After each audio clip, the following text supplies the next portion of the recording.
Okay, so get ready to dive deep because we're tackling Douglas Murray's The Strange Death of Europe. And wow, you've sent over some seriously thought-provoking excerpts. This is like a whole other side of the immigration debate. It's true. What's really striking about Murray's work is how he goes beyond, just the typical headlines. We're not just looking at numbers here, but at the very heart of Europe, the culture, the anxieties, the politics that often get ignored. Yeah, for sure. And Murray gets right to it. He starts with the 2011 British census. Remember that? It caused a stir because it revealed some really significant demographic shifts. Especially in London. Oh, absolutely. Yeah. In something like 23 of the 33 boroughs, white Britons were already a minority. It was almost like a sneak peek into the future. And the thing is, this wave of migration, it wasn't exactly planned. It's not like there was a grand strategy in place. Governments were basically winging it, trying to catch up with a situation that seemed to take everyone by surprise. Exactly. It's like when something this big happens naturally, without a roadmap, the consequences are anyone's guess. Yeah. And we've talked about racial tensions in Britain before, right? Right, and this wasn't the first time. But it's important to note that this wasn't the first time Britain had dealt with these sorts of tensions. Like the 1958 Notting Hill riots. Exactly. Even back then, you had figures like Oswald Mosley, who was a prominent British fascist trying to use these tensions for their own gain. But it ultimately failed. The public largely rejected those extremist solutions. So it seems like there was this understanding that these were real issues, but the answer wasn't to give in to fear and division. So we have this backdrop of a changing Europe, and Murray dives right into the uncomfortable questions that come with it.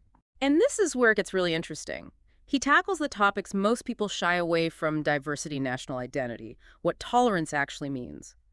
These are the conversations that often get shut down before they even begin. It's like you can't even question the idea of diversity, let alone discuss what the right level of it might be. You got it.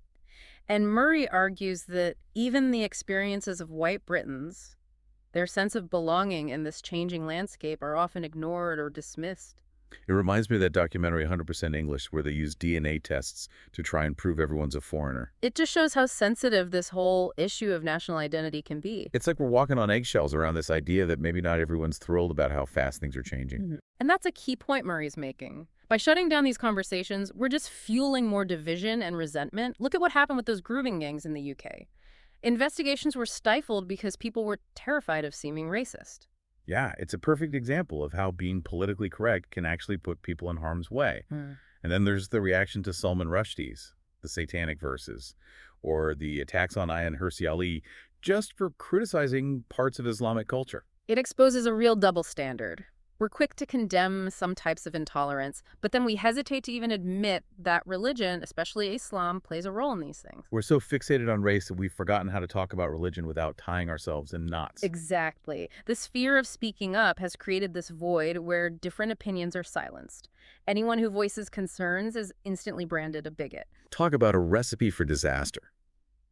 If people can't express their worries openly and honestly, they're more likely to gravitate toward extreme views. But Murray doesn't just highlight the problems. He also delves into the proposed solutions. And that's where things get really interesting. One of the most common arguments for mass migration is that birth rate in Europe is declining.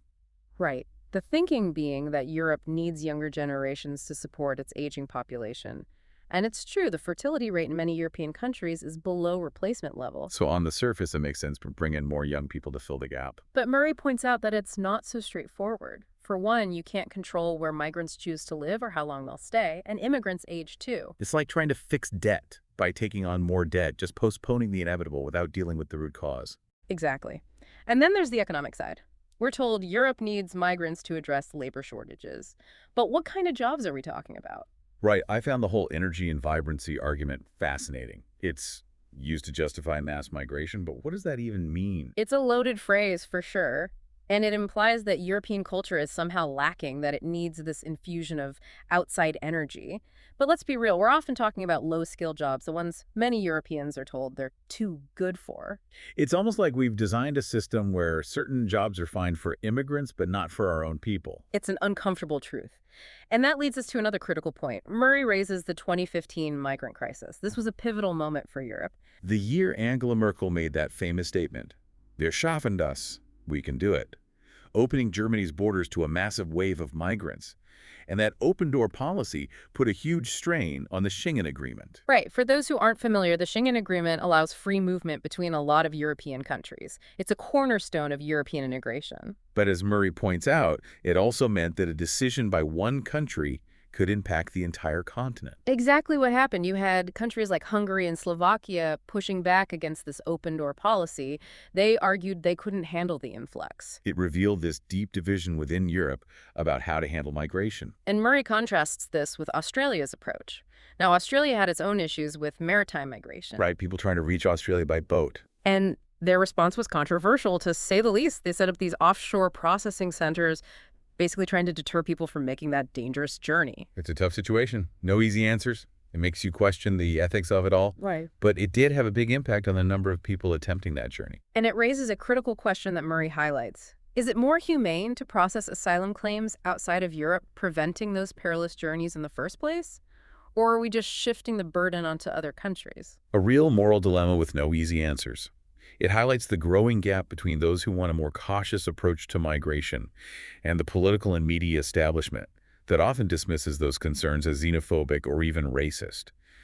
But at the end of the day, this isn't just some academic debate. These are real issues with real consequences for real people. And that's what's so powerful about Murray's book. He doesn't shy away from the tough stuff. It makes you realize this isn't just about statistics. It's about who we are. It's about the soul of Europe. It's like we're having this whole conversation about multiculturalism, but no one really knows what that word even means anymore. Right. It's become this vague term that can mean everything and nothing. For some, it just means acknowledging and respecting differences. For others, it's this idea of cultural relativism, like all values are equal. And Murray argues that this vagueness, this lack of a clear definition, it's actually been politically useful. It lets leaders talk about diversity without tackling the hard questions about integration, about how to actually create a cohesive society. Exactly. It's easier to celebrate diversity as a concept than to deal with the reality of people from vastly different backgrounds trying to live together. And there's this interesting paradox Murray points out about Europe. What's that? On one hand, you have this idea that European countries could be these melting pots, these multiracial, multicultural societies where anyone could feel at home. Like this vision of a borderless utopia. Exactly. But then on the other hand, you have the fact that many Europeans never actually agreed to this whole experiment. It was a vision pushed by elites, political and intellectual, without a clear mandate from the people they were supposed to represent. It's like they threw open the doors to this new world without even asking if everyone wanted to live in it. And Murray uses this really thought-provoking analogy. He talks about Jean Raspail's controversial novel, The Camp of the Saints. It's this dystopian story about mass migration overwhelming Europe. Yeah, I've heard of it. It's often criticized as racist and fear-mongering, right? It is. But Murray argues that even though the book itself is flawed, it tapped into this very real anxiety that was already simmering beneath the surface in Europe, an anxiety that only grew stronger after 2015. So you've got this mix of demographic anxieties, economic worries, cultural clashes, and then you add the migrant crisis on top of it all. No wonder things are so polarized. And in the middle of it all, there's this one thing we seem terrified to talk about, honestly, religion, specifically Islam's place in European society. It's like the elephant in the room everyone's pretending they don't see. And Murray's point is that this reluctance to even acknowledge religion, this focus on race, it's blinded us to the real difficulties of integrating millions of Muslims into societies that are largely secular. We're so scared of being called Islamophobic that we've lost the ability to have a real conversation about faith and identity and belonging in a world that's constantly changing. Exactly. This fear, this self-censorship, it's created a dangerous void, because if we can't even talk about these things honestly, how can we ever hope to address them? It's like trying to put out a fire by pretending it's not there. Exactly. And that's the core of Murray's argument. He's not saying multiculturalism is inherently bad or that immigration is always wrong. What he's saying is we need to be honest about the challenges, and we need to be brave enough to have those uncomfortable conversations, even if they make us squirm a little. Because if we don't, those conversations are still going to happen just in the darkest corners of the internet, in those echo chambers of extremism. So where do we go from here? What does Murray suggest Europe should do? He doesn't offer simple solutions, and I think that's part of why his book is so valuable. He's not trying to sell us something, but he does offer a starting point. He says Europe needs to rediscover its own identity, its own sense of purpose. It needs to reclaim those values and traditions that made it such a unique and powerful force. Right. And it needs to be willing to defend those values, to stand up for what it believes in, even if it's not popular. Because if Europe doesn't believe in itself, if it doesn't have faith in its own future, then who will? It's a call to action not just for Europeans, but for anyone who believes in things like democracy, individual freedom, the free exchange of ideas. Absolutely. And I think that's something we can all relate to no matter our political leanings. Murray's book is a challenging read sometimes, but it's an important one. It makes you confront hard truths about the world and ask some serious questions about the future we're building. If any of this has sparked your curiosity, I highly recommend picking up The Strange Death of Europe and seeing what you think. It's one deep dive you won't forget, that's for sure.